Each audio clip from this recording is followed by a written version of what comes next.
here, and this is the Guttler SuperMaxx 30 by Rick Black, Labele TWD, modding on Farming Simulator 22. It's for all platforms, PC, Mac, and console. I'm on PS5 here on the Georgia Farms map. And this is 9.26 megabytes to download, 7 slots on console. It is Tools and Cultivators is where you'll find it, and there it is. Yes, 3-meter cultivator. It says it twice there because, well, we'll look at that in a minute. 140 horsepower required to operate this at 9 miles per hour. So we have a couple of, I'm going to say visual options, bolt hole options for the top, bolt hole options for the bottom, and a SuperMaxx chisel blade at 140 horsepower.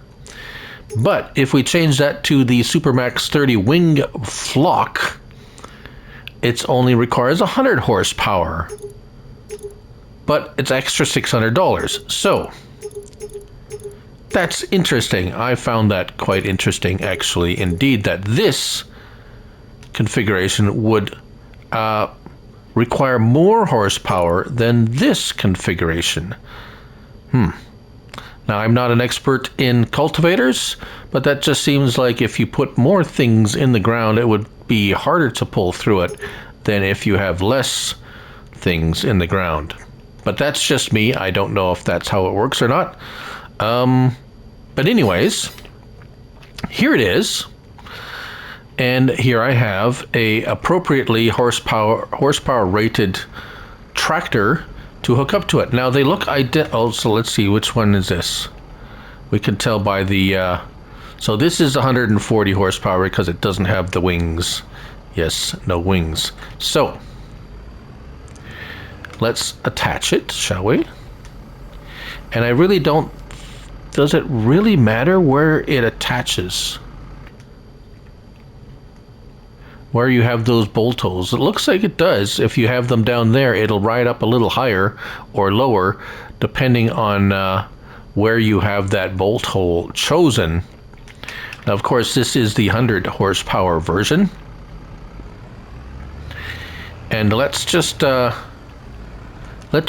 this fellow off here. Back it up a little bit. Give him a fair run. And hire a worker. And they both create exactly the same cultivation state. It's a heavy cultivation. It'll pull up a few rocks, but not as much as if you plow. And as far as the worker goes, he doesn't care either way. And both versions pull quite easy for the tractor that is pulling it.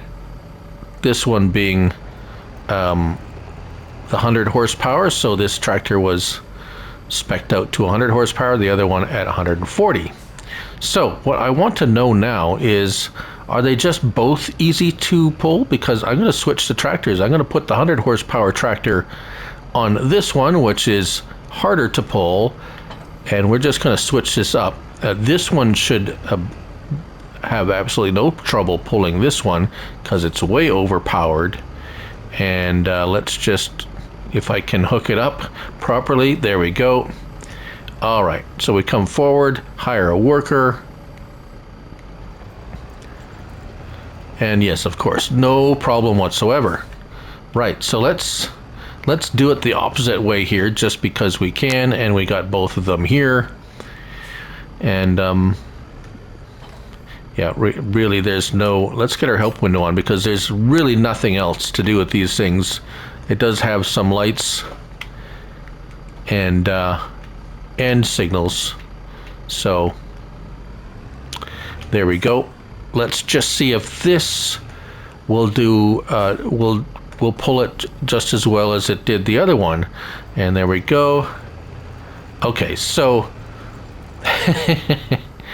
that's interesting. So 100 horsepower tractor, and it's the configuration of this says it's 140, but as you can see, it had no trouble pulling it actually past its 9 mph maximum speed. So not to worry, I think they're both like 100 horsepower required, or even less perhaps.